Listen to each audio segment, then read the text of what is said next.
नमस्कार दोस्तों। देखिए, आज मैं एक ऐसे बिंदु को लेकर के आपसे बातचीत करना चाह रहा हूं, जिसके लिए सैकड़ों स्टूडेंट्स ने कई बार कमेंट किए हैं और कई बार मैसेजेस के माध्यम से भी ये जानने का प्रयास किया है। दोस्तों, जिस मुद्दे पर मैं बात कर रहा हूं, वैसे ये अपने आप के अंदर एक ऐसा मुद्दा है कि बहुत सारे विद्यार्थी इसको लेकर के इस समय काफ़ी परेशान भी हैं और बहुत सारे विद्यार्थियों के मस्तिष्क में ये विचार बार बार चलता है कि ये होता क्या है और किस तरह से ये किया जाएगा।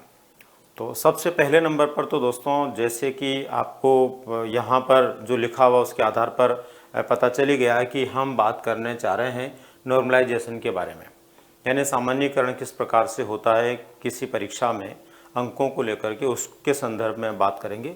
विशेषकर हमारा विषय जो है आज का, वो कैसे और क्यों ज़रूरी है, ये कैसे होता है और क्यों ज़रूरी है और किसके लिए। दोस्तों, रीट 2022 में, रीट 2022 का जो एग्ज़ाम हुआ है, उस एग्ज़ाम से लेकर अब तक बहुत बार बहुत सारे विद्यार्थियों से बार बार ये चीज़ सुनने को मिलती रही है। हालांकि दोस्तों, मेरे बहुत सारे विद्वान साथियों ने काफ़ी अच्छे से आप लोगों को ये बात स्पष्ट की है कि ये क्या है, होगा कि नहीं होगा। हालांकि ये तो मैं भी नहीं कह सकता कि बोर्ड या सरकार इसको करेगी कि नहीं करेगी, लेकिन जैसे कि हमें सूचना है बोर्ड की विज्ञप्ति में और इसके लिए जो परीक्षाएं आयोजित हुई अलग अलग पारियों में, उसके अनुसार कि अगर इस तरह की स्थिति बनती है पेपर्स को लेकर के, बहुत सरल और बहुत कठिन पेपरों की स्थितियां बनती है, तो ऐसी स्थिति में निश्चित रूप से नॉर्मलाइजेशन किया जाएगा। अब वो उसका फॉर्मूला क्या रहता है, वो अलग अलग संस्थाओं के अलग अलग फॉर्मूले होते हैं। बोर्ड अपने तरीके से कोई फॉर्मूला अपना सकता है, विभिन्न प्रकार की संस्थाएं जो परीक्षाएं आयोजित करती है वो अपना फॉर्मूला अपना सकती है। यहाँ मैं आप लोगों से केवल दो बातों पर चर्चा करना चाहूँगा। पहले नंबर पर तो एक सामान्य फॉर्मूला क्या हो सकता है, एकदम सिंपल से कैसे नॉर्मलाइजेशन हो सकता है, उसका क्या तरीका हो सकता है, एक तो उस पर हम बात करेंगे। और दूसरा दोस्तों, 2022 की परीक्षा में होना चाहिए या नहीं होना चाहिए। तो यहाँ पर हम सबसे पहले देखते हैं कि ये किस तरह से हो सकता है, इसको हम कैसे समझ सकते हैं। सबसे पहले तो ये होता क्या है, इसको हम कैसे समझेंगे, कब करना पड़ता है। तो दोस्तों देखिए, सिंपल सी बात है कि नॉर्मलाइजेशन क्या है और कैसे होता है। क्या है सबसे पहले तो, और कैसे होता है। दोस्तों देखिए, जब एक समान पद या परीक्षण के लिए, किसी एक पद या परीक्षण के लिए, एक समान प्रकार के पदों के लिए और या समान प्रकार के परीक्षण के लिए यदि किसी प्रकार की परीक्षा का आयोजन होता है और उस परीक्षा में प्रश्न पत्रों का स्तर अलग अलग होता है, उस परीक्षा में एक ही पद के लिए परीक्षा हो रही है लेकिन अलग अलग पारियों में परीक्षा होने पर अलग अलग पेपर आते हैं, तो उनका स्तर क्या है, अलग अलग है। और कठिनाई का स्तर कम या ज़्यादा है, यानी किसी में कम है किसी में ज़्यादा, कोई पेपर इजी है तो कोई हार्ड पेपर है।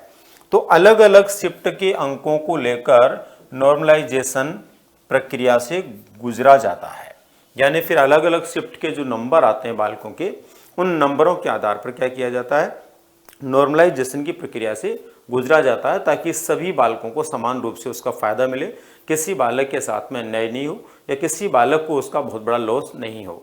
अब दोस्तों देखिए, जिसमें क्या करते हैं, जिसमें अंकों के सामान्यीकरण की प्रक्रिया को लागू किया जाता है, जिससे सभी विद्यार्थियों के साथ न्याय हो सके।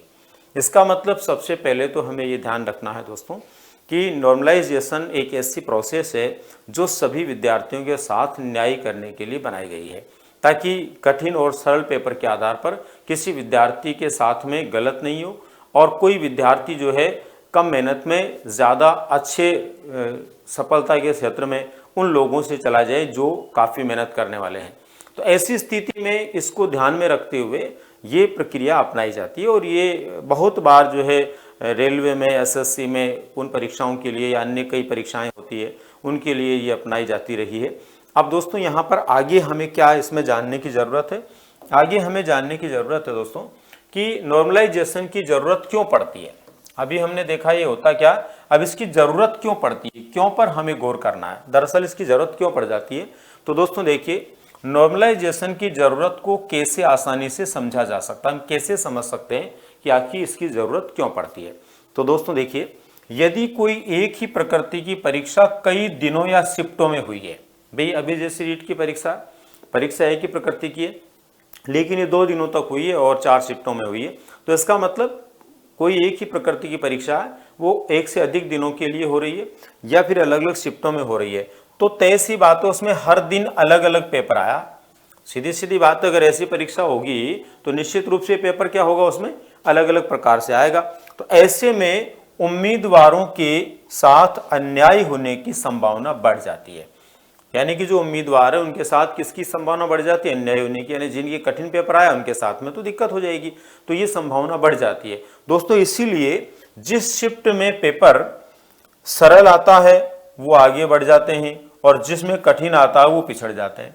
यानी जिस शिफ्ट का पेपर सरल आया वो स्टूडेंट तो ज़्यादा नंबर ले आएंगे और जिनका जो है कठिन आया वो कम नंबर लाएंगे। तो ऐसी स्थिति में जो विद्यार्थी कठिन पारी में थे या कठिन पेपर वाली शिफ्ट में थे उनके साथ में दिक्कत होती है। तो ऐसी स्थिति के अंदर किसकी ज़रूरत महसूस होती है दोस्तों, नॉर्मलाइजेशन की ज़रूरत महसूस होती है। जैसे रीट 2022 में ऐसा सुनने में आया है, इसलिए नॉर्मलाइजेशन जरूरी है। रीट 2022 में आप जैसे विद्यार्थियों के माध्यम से इस बात का अंदाजा लगा है कि प्रश्न पत्र जो है वो कुछ शिफ्टों में सरल और कुछ में कठिन था। अब किस में सरलता किस में कठिनता ये निर्णय करना बोर्ड का और उन विद्यार्थियों का है जिन्होंने परीक्षा दी है, अपना पेपर दिया है, देखा है। मैं केवल इतना ही यहाँ पर बताना चाहूँगा कि जो भी शिफ्ट है जिसमें भी टफ पेपर हुआ, कठिन हुआ है, उस पेपर के लिए, उस कठिन पेपर वाली शिफ्ट के लिए किसकी ज़रूरत पड़ेगी, नॉर्मलाइजेशन की ज़रूरत पड़ेगी। और निश्चित रूप से दोस्तों बोर्ड और सरकार को इस बारे में सोचने की आवश्यकता है और निश्चित रूप से उनको ऐसा करना भी चाहिए ताकि सभी बालकों को जो कि कठिन पेपर वाली शिफ्ट में थे फ़ायदा मिल पाए। और वैसे भी ये पात्रता परीक्षा है, इसमें निश्चित रूप से सरकार को और बोर्ड को जो है उन लोगों को लाभ देने की ज़रूरत महसूस होती है। दोस्तों इसके बाद में देखिए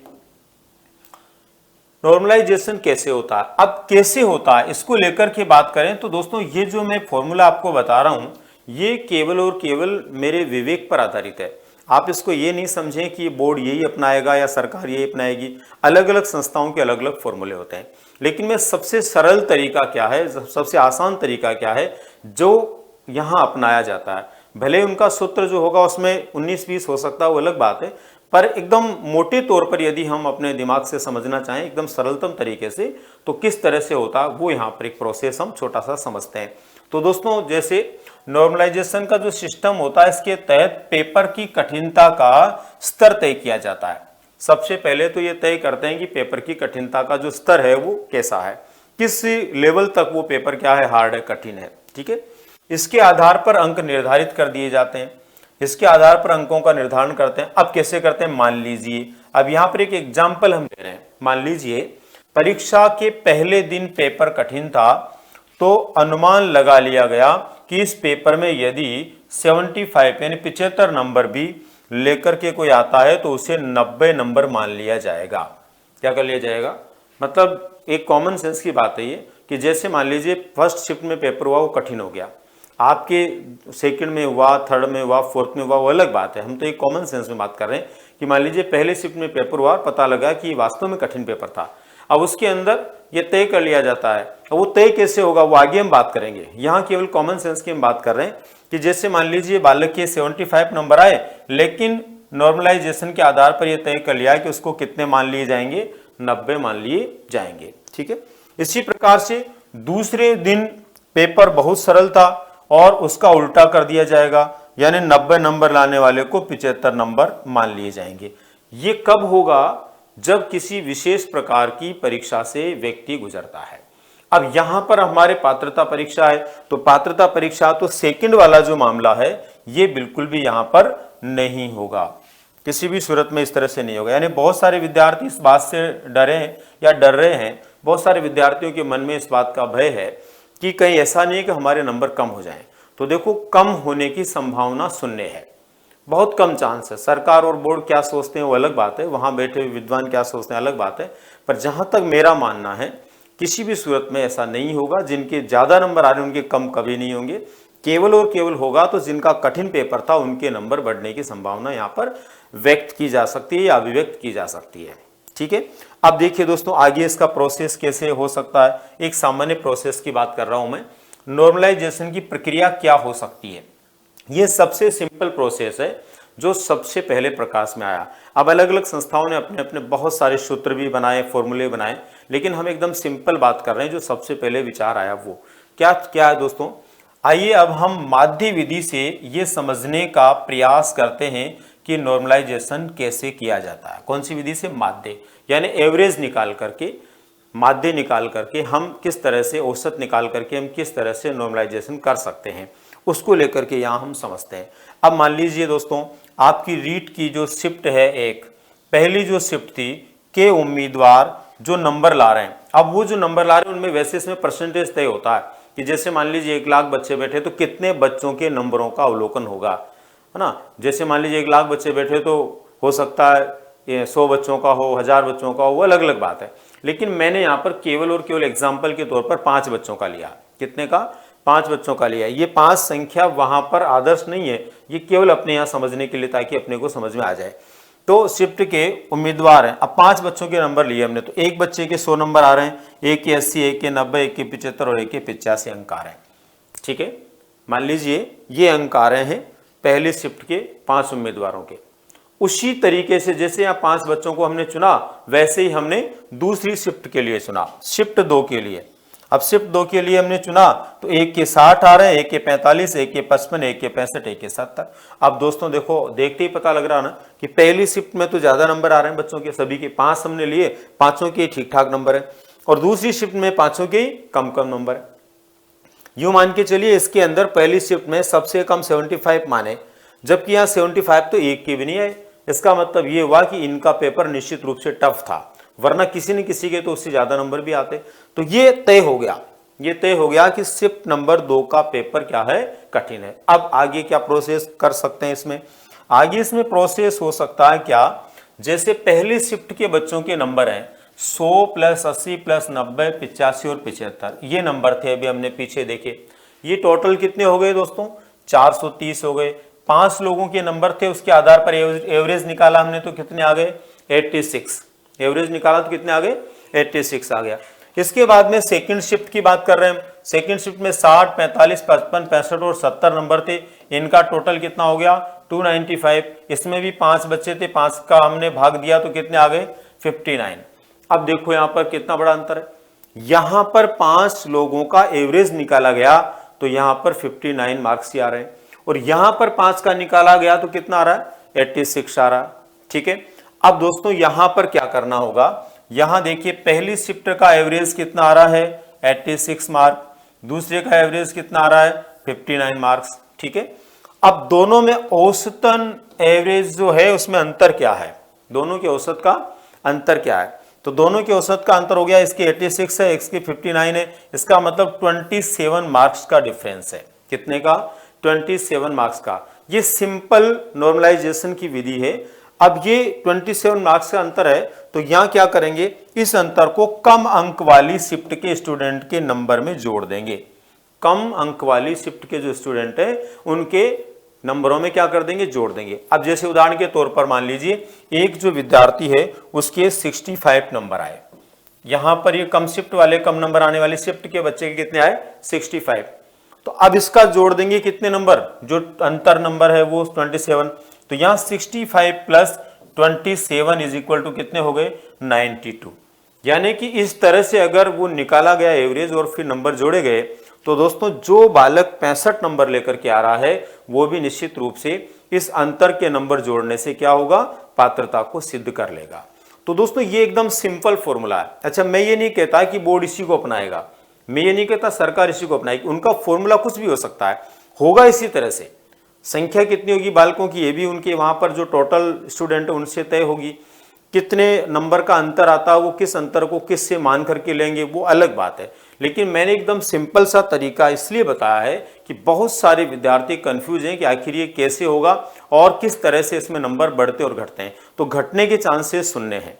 जहां तक मेरा मानना है किसी भी सूरत में नंबर घटेंगे नहीं, केवल उन लोगों के जिनके शिफ्ट में जटिल पेपर था वो भी बोर्ड तय करेगा। वो हम तय नहीं कर सकते, आप तय नहीं कर सकते, बोर्ड तय करेगा नंबरों के आधार पर। जब नंबर देखेगा टोटल बालकों के प्रश्न पत्र या उत्तर तालिका आपकी जो जांच होगी उसके बाद में, और पता चलेगा कौन सी शिफ्ट में कितने स्टूडेंट पास हो रहे हैं, अधिकतम कितने नंबर आ रहे हैं और दूसरी शिफ्ट में अधिकतम कितने आ रहे हैं, उसके आधार पर। लेकिन कुल मिलाकर के आपको इसके माध्यम से ये बात समझ में आ गई होगी दोस्तों कि ये जो प्रक्रिया है इससे निश्चित रूप से उन बालकों को लाभ होता है जिनके शिफ्ट में पेपर कठिन आता है या जिसके दिन पेपर कठिन होता है। अब दोस्तों बात यहाँ पर मैं क्या सोचता हूँ, तो मैं ये सोचता हूँ कि बोर्ड और सरकार को सुनिश्चित रूप से इस मुद्दे के ऊपर बहुत जल्द एकदम खुलासा करना चाहिए कि ये प्रोसेस अपनाया जाएगा या नहीं, क्योंकि उन्होंने खुद ने आवेदन करवाते समय अपना जो सूचना से संबंधित प्रपत्र जारी किया उसमें ये स्पष्ट लिखा है कि इस तरह का होगा, अलग अलग शिफ्टों में अलग अलग दिन परीक्षा होगी तो नॉर्मलाइजेशन किया जाएगा। तो जब लिखा है तो उनको स्पष्ट कर देना चाहिए, और स्पष्ट करने से क्या होगा, जहां तक मुझे उम्मीद है आप में से बहुत सारे ऐसे विद्यार्थी हैं जो 2-2, 3-3, 4-4 नंबरों से आगे पीछे हैं अब तक की जो आंसर की लोगों के आपने देखी उसके अनुसार, और वो काफ़ी कंफ्यूज हो रहे हैं कि मैं आगे की तैयारी करूं कि नहीं करूं, मैं थर्ड ग्रेड की तरफ जाऊं कि नहीं जाऊं। तो उन लोगों के लिए तत्काल निर्णय होना चाहिए ताकि उनका समय खराब नहीं हो और जल्दी से जल्दी वो बालक अपनी पढ़ाई की तरफ मुँह कर पाएँ, पढ़ पाएँ और मन लगाकर पढ़ पाएँ। क्योंकि बहुत सारे आप में से ऐसे विद्यार्थी हैं, बहुत सारे जो संपर्क वाले विद्यार्थी हैं जो किसी न किसी माध्यम से अपने नंबर भेजते रहते हैं, चाहे यूट्यूब के कमेंट के माध्यम से हो या फेसबुक हो या फिर व्हाट्सएप पे हो, तो वो लिखते हैं कि मेरे 1 नंबर ज़्यादा कि 1 नंबर कम है कि 2 नंबर ये।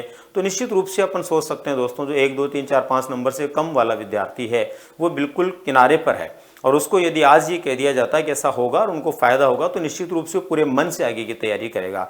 तो उम्मीद करता हूँ दोस्तों निश्चित रूप से ये मैसेज जो है किसी न किसी तरंग के माध्यम से, ईश्वरीय तरंग के माध्यम से बोर्ड के अधिकारियों और सरकार, शिक्षा मंत्री जी सबके पास पहुंचे और सुनिश्चित रूप से वो आप जैसे उन विद्यार्थियों के लिए तत्काल इसके संदर्भ में निर्णय लें जो कुछ नंबरों से परेशान हैं। और निश्चित रूप से उम्मीद करता हूं कि ऐसा ही होगा, आप लोगों को निश्चित रूप से फ़ायदा मिलेगा और निश्चित रूप से आप अपनी इस पात्रता को सिद्ध कर पाएंगे। दोस्तों इसी आशा और उम्मीद के साथ में फिर किसी नई सूचना के साथ में हम लोग मिलेंगे, तब तक के लिए धन्यवाद।